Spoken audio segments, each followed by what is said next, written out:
நமக்கு அவமானங்கள் வருவது, அவமானங்கள் நமக்கு வருவது மற்றொருவர் நம்மை பற்றி என்ன நினைக்கிறார்கள் என்று அப்படியே பார்த்து கொண்டே இருப்பதால் தான் அந்த அவமானம் நமக்கு வருகிறது. நம்மை சுற்றி இருப்பவர்கள் அனைவருமே நல்லதாகவும் உயர்வாகவும் நம்மை நினைக்க வேண்டும் என்ற எந்த ஒரு நிர்பந்தமுமே கிடையாது.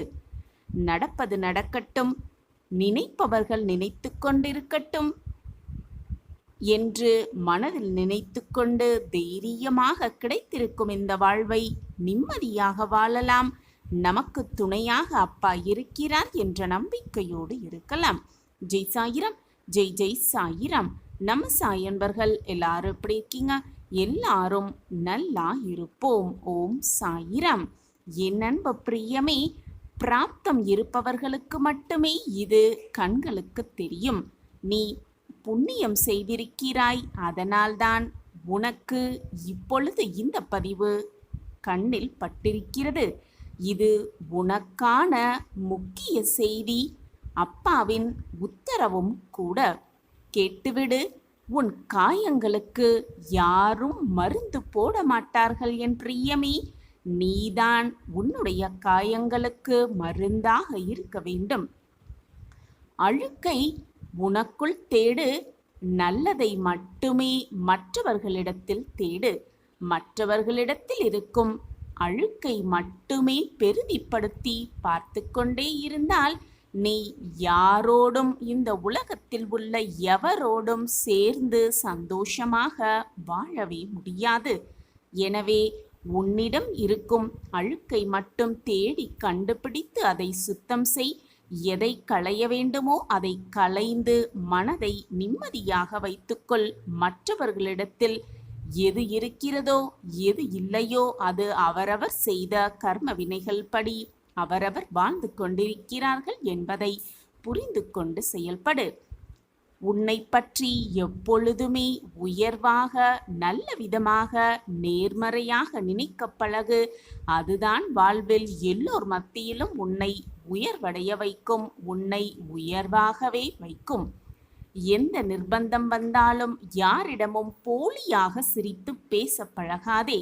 அப்படி நீ நடித்து சேர்த்து கொள்ளும் உறவு உன்னோடு நீண்ட நேரம் சேர்ந்திருக்கவும் இருக்காது. நீ நடிக்க ஆரம்பித்தால் வாழ்வு முழுக்க நடித்து கொண்டே இருக்க வேண்டுமே தவிர உன்னால் சுயமாக வாழவே முடியாது. போலியான புன்னகையை விட கோபமே எப்பொழுதும் மேலானது என் பிரியமே. உன்னால் சிலவற்றை மாற்ற முடியாது என்பதை நீ ஏற்றுக்கொள்ளத்தான் வேண்டும். ஆம் என் குழந்தையே, உன்னால் சிலவற்றை மாற்றவே முடியாது. உன்னிடம் இருக்கும் சிறு குறைகளையே நீ மாற்ற முடியாத போது, அந்த சின்ன சிறிய குறைகளையே நீ மாற்ற முடியாத போது மற்றவர்களையோ அல்லது இந்த உலகத்தையோ மாற்ற முயற்சிப்பது வீணான செயல், தேவையில்லாத செயல் என்பதுதான் உண்மையிலும் உண்மை. முதலில் மாற்றத்தை உன்னிடத்திலிருந்து கொண்டு வா. பிறகு மாற்றம் தானாகவே உன்னை சுற்றி நிகழும். மரியாதை என்றால் என்ன என்றே தெரியாதவர்களிடம் மரியாதையை கொஞ்சமும் எதிர்பார்க்க நினைக்காதே. தெரியாதவர்களிடம் போய் எதையாவது எதிர்பார்த்து நின்று கொண்டிருந்தால் அது உனக்குதான் கஷ்டமாகிவிடும். உன் மனம்தான் தேவையில்லாமல் காயப்படும். மற்றவர்களுக்கு உதவி செய்வதையும் உனது கடமையாக வைத்துக்கொள். நீ உன்னால் இயன்ற நல்லதை மற்றவர்களுக்கு செய்தால் இறைவன் மிக சிறந்ததை உனக்கு செய்வார் என்பதுதான் நிதர்சனமான உண்மை. உன்னை சுற்றி இருப்பவர்கள் கீழே விழுந்தாலும் அவர்களுக்கு நீ உதவி செய்யவே இல்லை என்றாலும் கூட பரவாயில்லை என் பிள்ளையே. ஆனால் கீழே விழுந்தவனை பார்த்து ஒருபோதும் சிரித்து விடாதே. அதுதான் மிகப்பெரிய பாவமான செயலாக முடிந்துவிடும். உனது பாதையும் பல வழுக்கல்கள் நிறைந்ததுதான் என்பதை எப்பொழுதும் மறந்து விடாதே என் பிள்ளையே. உன்னுடைய வாழ்வில் ஒருவர் நீ செய்த தவறை மன்னித்து ஏற்றுக்கொள்கிறார்கள் என்றார், நீ செய்த அந்த தவறை திருத்திக் கொள்வதற்கான வாய்ப்பை அந்த நபர் உனக்கு கொடுக்கிறார் என்பதுதான் உண்மை. அதுதான் அர்த்தமும் கூட. அந்த சூழ்நிலையில் இருந்து தப்பித்து மறுபடியும் அதே தவறை செய்து கொண்டே இருப்பதற்காக அந்த ஒரு வாய்ப்பு உனக்கு கொடுக்கவில்லை என்பதை புரிந்து கொண்டு செயல்படு. மறுபடியும் அந்த தவறை மறந்தும் கூட செய்ய நினைக்காதே. எவ்வளவுதான் அன்பை வாரி வாரி வழங்கினாலும் உன்னை வெறுக்கின்ற சில உறவுகளின் மனதில் உறுத்தல்களோடு சேர்ந்து இருப்பதை விட நல்ல நல்ல நினைவுகளோடு பிரிந்து விடுவது மிக மிக நல்லது.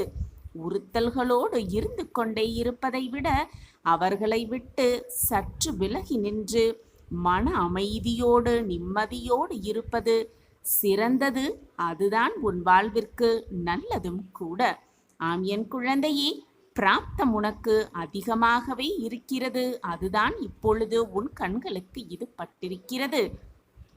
இது மிக மிக முக்கியமான செய்தி. என் பிள்ளைக்காக, என்னுடைய பொக்கிஷத்திற்காக நான் கொடுக்க நினைக்கும் செய்தி. இதுவரை என்னுடைய அறிவுரையை கேட்டு அதன்படி நடந்து கொண்டிருக்கிறாய். உன் வாழ்வில் பல மாற்றங்கள் ஏற்படுவதை கண்குளிர கண்டும் இருக்கிறாய். அதே போல இதையும் கேட்டுவிட்டு அதன்படி நடக்க பழகு. உன் வாழ்வில் பல அற்புதங்களும் ஏற்றங்களும் மாற்றங்களும் நிகழ்வதை கண்குளிர காண்பாய். இந்த உலகத்தில் பலரும் அன்பை கொடுப்பதில் ஜெயித்து விடுகிறார்கள். ஆனால் ஒருவரின் அன்பை பெறுவதில்தான் தோற்று விடுகிறார்கள் பல பேர். எல்லோருமே எல்லோருடைய இடத்தையும் பூர்த்தி செய்துவிட முடியாது என் பிள்ளையே. ஒருவரின் இடத்தை மற்றொருவரை கொண்டு நிரப்பிவிட வேண்டுமானால் நினைக்கலாம்.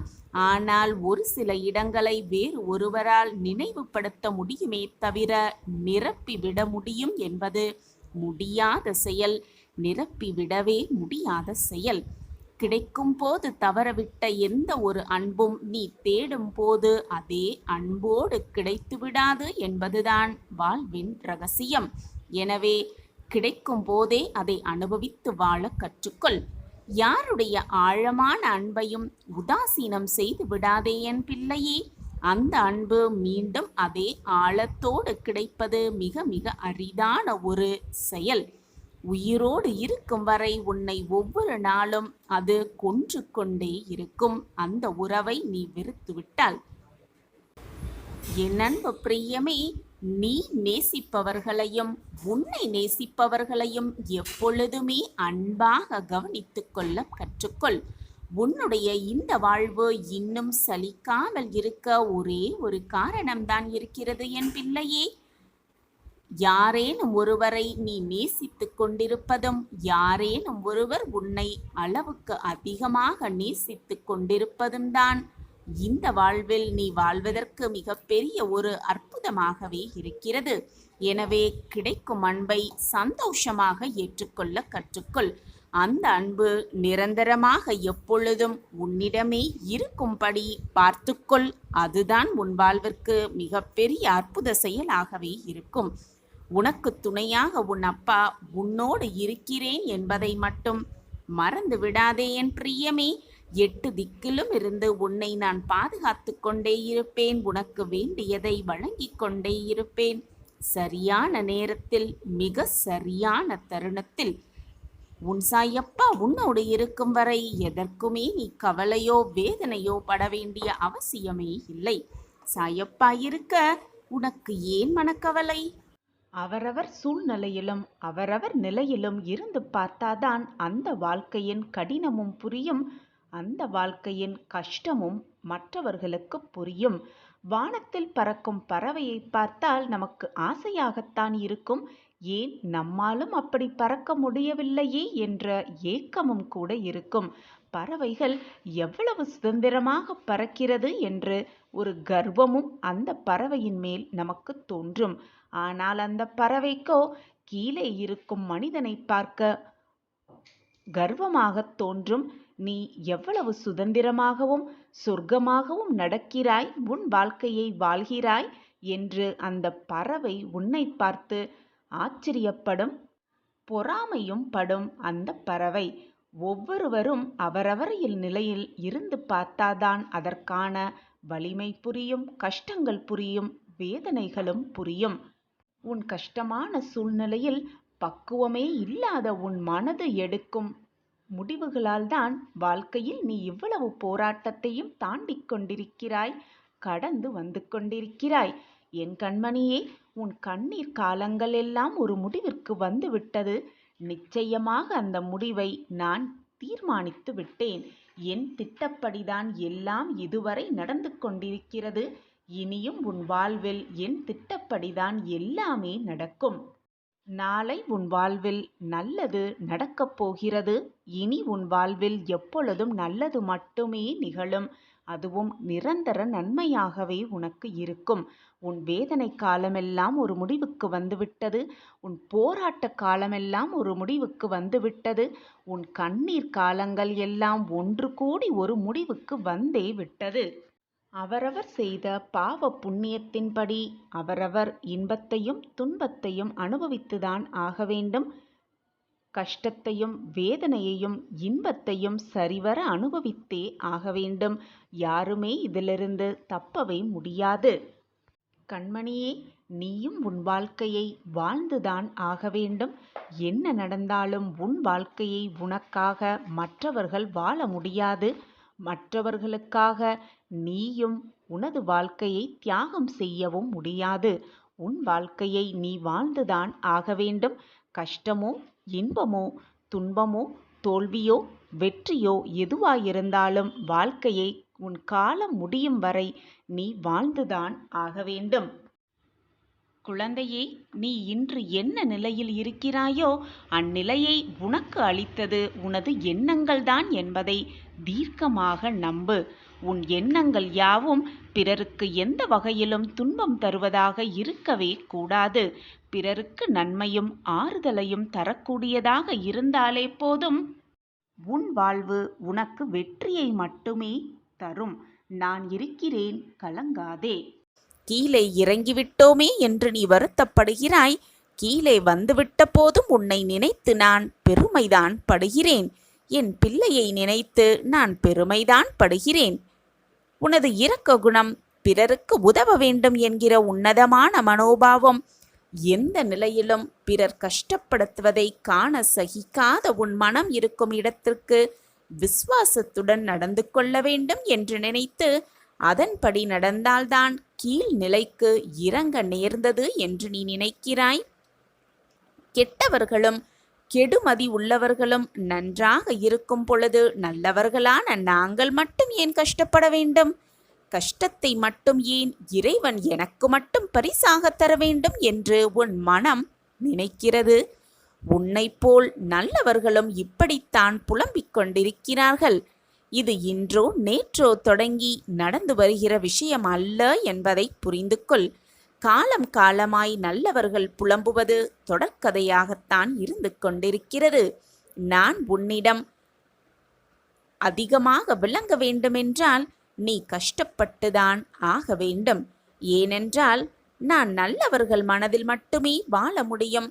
கெட்டவர்கள் மனதில் எனக்கு ஏது இடம்? இப்படி உன்னை கஷ்டப்படுத்தி வாழ்வதால் என்ன பலன் என்று நீ நினைக்கக்கூட செய்யலாம். நான் உன்னை கஷ்டப்படுத்துவது உன்னை பக்குவப்படுத்துவதற்காகவே மட்டுமன்றி உன்னை அள வைப்பதற்கோ விழ வைப்பதற்கோ அல்ல. உன்னை பெருமைப்படுத்துவதற்கு உனக்கு வரப்பிரசாதமாக நான் கஷ்டத்தை உனக்கு கொடுத்திருக்கிறேன். உன்னுடைய தகுதிக்கும் தாங்கும் சக்திக்கும் ஏற்பதான் கஷ்டத்தை நான் தருகிறேன். அதை உன்னால் சமாளிக்க முடியும் என்று தெரிந்த பிறகே கஷ்டம் வர தயாராக இருக்கிறது உன்னிடம். இந்த நேரத்தில் நீ வேகமாக செயல்பட வேண்டுமே தவிர கஷ்டம் வந்துவிட்டதே என்று சோர்ந்து உட்கார்ந்து விடாதே. நிறைய சிந்தனை செய்ய பழகு. அதன் மூலம் இப்போதுள்ள நிலையை விட பல மடங்கு உயர்வடைய வேண்டும் என்பதற்காகவே இதை உனக்கு நான் கொடுத்தேன். உன் வாழ்க்கையில் உள்ள இருளெல்லாம் நீங்கி பிரம்ம முகூர்த்தம் ஆரம்பமாகிவிட்டது. அப்படியே உனது கஷ்டங்களும் பிரச்சனைகளும் முடிந்து போகும். எல்லா துன்பங்களும் விளங்கி புத்துணர்வோடு நீ இருக்கப் போகிறாய். சோர்ந்து போகாதே, தைரியமாக இரு. இதோ உன்னோடு நான் இருந்து கொண்டுதான் இருக்கிறேன். என் மீது முழு நம்பிக்கை இருக்கிறதல்லவா? அப்படி என்றால் மனதை முதலில் நிதானமாக வைத்துக்கொள். தேவையில்லாத சிந்தனைகளை நினைத்து நினைத்து உன் மனதை போட்டு குழப்பிக் கொண்டே இருக்காதே. உன் விதி மாறி விஸ்வரூபம் எடுக்கத்தான் போகிறாய். நீ நினைத்தது எல்லாம் நடந்தே தீரும். வழியே இல்லை என்று நீ தருமாறும் இடத்தில் கூட உனக்காக நான் ஒரு வழியை உண்டு பண்ணுவேன். நான் உன் வீட்டுக்கே வந்து உனக்கான வழியில் கைப்பிடித்து உன்னை அழைத்து செல்வேன். திடீர் அதிர்ஷ்டம் உன்னை தேடி வர வைப்பேன் உன் சாயிநாதா. என்ன கவலை எனக்கு என்று நீ சொல்லும் அளவிற்கு உன் வாழ்வில் நான் மாற்றத்தை உண்டு பண்ணுவேன். உனக்கு விருப்பமான அனைத்தையும் உனக்காகவே கொண்டு வந்து நான் சேர்ப்பேன். என் கையை பிடித்து மேலேறி வா. என் கைகளை பிடித்துக்கொள். உனக்கான பேருதவி உனக்காகவே உன்னை வந்து சேரும். உன்னை உதாசீனப்படுத்தினவர்கள் உற்சாகமாக எப்படி இருக்கிறார்கள் என்பதை ரசித்து கொண்டே இரு. உன் காலம் வரும்பொழுது அவர்களுக்கான பதிலை நீயே சொல்லலாம் மிக ஆனந்தமாக. எல்லார் வாழ்க்கையிலும் மாற்றங்கள் நிகழ்ந்து கொண்டேதான் இருக்கும். உன் வாழ்வு மட்டும் அப்படியே போய்விடுமா என்ன? நிச்சயமாக போகாது. அப்படி போகவும் நான் விடமாட்டேன். குழந்தையே, உனக்கு அழுகை வரும்பொழுது அல்லது உன் கண்களிலிருந்து கண்ணீர் வரும்பொழுது அதை பார்த்து வேறொருவர் கண்களில் கண்ணீர் வந்தால் அவர்களை விட மிக உன்னதமான உறவு இந்த உலகத்திலே இல்லை. குழந்தையே, வாழ்க்கையில் நீ சென்ற இடமெல்லாம் துன்பமும் கஷ்டமும் அவமானமும் உன்னை தொடர்ந்த காலமெல்லாம் முடியப் போகிறது. இன்றோடு முடியப் போகிறது. நம்பிக்கையோடு தூங்கு. நாளை விடியல் உனக்கு மகிழ்ச்சி, சந்தோஷம், ஆனந்தம், அற்புதம் எல்லாம் ஒரு சேர நடக்கப் போகிறது. நீ பல நாட்களாக எதிர்பார்த்திருந்த அந்த நல்ல விடியல், உனக்கான விடியல் நாளை விடியும். ஒன்றை நன்றாக புரிந்து கொள். அவரவர் செயல்களின் அணுகுமுறைகளை பொறுத்தே வெற்றி தோல்விகள் தீர்மானிக்கப்படுகிறது என்பதை புரிந்து கொள். இப்பொழுது நீ எவ்வளவு மகிழ்ச்சியாக இருக்கிறாயோ அந்த மகிழ்ச்சி எப்பொழுதுமே உன் வாழ்க்கையில் சூழ்ந்திருக்க வேண்டும் என்று அந்த எண்ணத்தோடு எப்பொழுதும் இரு. உன் மகிழ்ச்சியான எண்ணங்களே உன் வாழ்க்கையை மிக மகிழ்ச்சியாக மாற்றிவிடும். உன் வாழ்க்கையில் நீ இருக்கும் இப்பொழுது இந்த சூழ்நிலையில் உன் வாழ்க்கையில் ஒரு திருப்பம் வரும். அதுவும் ராஜபோக வாழ்க்கையாகவே மாறிவிடும். இப்பொழுது உன் வாழ்க்கையில் ஏற்படும் பிரச்சனை, சோதனை, துன்பம் எல்லாவற்றுக்கும் ஒரு திருப்பம் வந்தால்தான் உன் வாழ்க்கையில் ஒரு நல்ல முடிவுக்கு உன்னால் வர முடியும் என்பதை புரிந்து கொள். கண்மணியே, வாழ்க்கையில் வெற்றி பெறும் எண்ணம் உன்னுடைய மனதில் இல்லை என்றால் தொடர் தோல்விகளை மட்டுமே நீ சந்திப்பாய். தோல்வியே வெற்றியின் தூண்டுகோலாக இருக்கலாம். கடின உழைப்பு, விடாமுயற்சி, தன்னம்பிக்கை இவற்றை படிகட்டாக்கி ஏறி சென்று கொண்டே இரு. யார் வழியில் என்ன பேசினாலும், யார் உன்னை அவதூறாக பேசினாலும் அவர்கள் வார்த்தைகளுக்காக ஒரு அடி கூட பின்னோக்கி எடுத்து வைக்காதே. தோல்வி என்ற காலன் உன்னை தொடர்வது மிக மிக அரிதாக இருக்கும். இப்படி நீ இருந்தால் வாழ்வில் தினமும் செயல்பட்டு கொண்டே இரு. அப்படி நீ இருப்பாயானில் வெற்றி பெறுவது நிச்சயமான உறுதி. என் குழந்தையே, தண்ணீரில் வேண்டுமானால் நீங்கள் வாழலாம். ஆனால் கண்ணீரில் மனிதன் வாழலாமா அல்லது வாழ முடியுமா? எப்பொழுதுமே கண்ணீரோடு இருந்தால் எதையுமே உன்னால் நினைத்து பார்க்க கூட முடியாது. அந்த நினைப்பை செயல்படுத்த கூட முடியாது. எனவே என் குழந்தையே, பொக்கிஷமான கண்ணீரை எப்பொழுதும் வீணாக்காதே. தேவையான நேரத்தில் கண்ணீரை சிந்த பழகு. தேவையில்லாத நேரத்தில் உன் கண்ணீரை வீணடிக்காதே. உன்னுடன் உன் சாய் தேவா இருக்கும் பொழுது வீண் கவலை கொள்ளாதே. குழந்தையே, உன்னிடம் உன் ஆசைகளையெல்லாம் விட்டுவிடு என்று நான் கூறவில்லை. ஆசைகளை என்னிடம் விட்டுவிடு என்றுதான் நான் சொல்கிறேன். குழந்தையே, உனக்கு புரியவில்லையா? உனக்கு எது நன்மை, எது தீமை என்பதை ஆராய்ந்துதான் உன்னுடைய வளர்ச்சியை நான் உருவாக்கி கொண்டிருக்கிறேன். அதற்காகத்தான் இந்த கால தாமதம். உனக்கு கிடைக்காமல் நான் செய்து விடுவேன் என்று நினைக்காதே. அப்பா எதுவுமே நமக்கு செய்ய மாட்டுகிறார் என்று மருகி விடாதே. உனக்கு கொடுக்க வேண்டியதை நிரந்தரமான நன்மையாக கொடுக்க வேண்டும் என்பதற்காகவே நான் ஆராய்ந்து கொண்டிருக்கிறேன். அனைத்து நல்லதும் உனக்காகவே நடக்கப் போகிறது. நல்லது மட்டுமே உன் வாழ்வில் நிகழப் போகிறது. சந்தோஷமாக இரு, தைரியமாக இரு. உன் அப்பா நான் ஒரு அருகிலேயே இருக்கும் பொழுது வீணாக உன் மனதை போட்டு குழப்பிக் கொண்டே இருக்காதே. இது உன் அப்பாவின் சந்தோஷ சுப வாக்குதான். மங்கள நிகழ்வு உன் வாழ்வில் நிகழும், நிச்சயமாக நிகழும். நீ மனம் விரும்பியவரோடு கரம் சேரும் காலம் இது. நிச்சயமாக உன் முகத்தில் ஆனந்த கண்ணீர் வரும் காலமும் இதுவேதான். நான் வாழ்க்கையில் ஜெயிப்பேன், நிச்சயமாக என்னை ஜெயிக்க வைக்க என் சாயப்பா உறுதுணையாக இருப்பார் என்ற மனப்பக்குவம் உனக்குள் வந்துவிட்டாலே மகிழ்ச்சியும் நிம்மதியும் சந்தோஷமும் உன்னுள் வந்து குடி புகுந்துவிடும். எவருக்குமே அவர்கள் விரும்பிய அனைத்தையும் வாழ்க்கை முழுவதுமாக தருவதில்லை. வேண்டியதை வேண்டிய நேரத்தில்தான் இந்த வாழ்க்கை தருகிறது. நீ விரும்பியதை இந்த வாழ்க்கை தரும் என்று காத்து கொண்டே இருக்காமல், இந்த வாழ்க்கை தருவதை வைத்துக்கொண்டு நீ விரும்பியதை எப்படி அடையலாம் என்பதை பற்றி சிந்தனை செய்.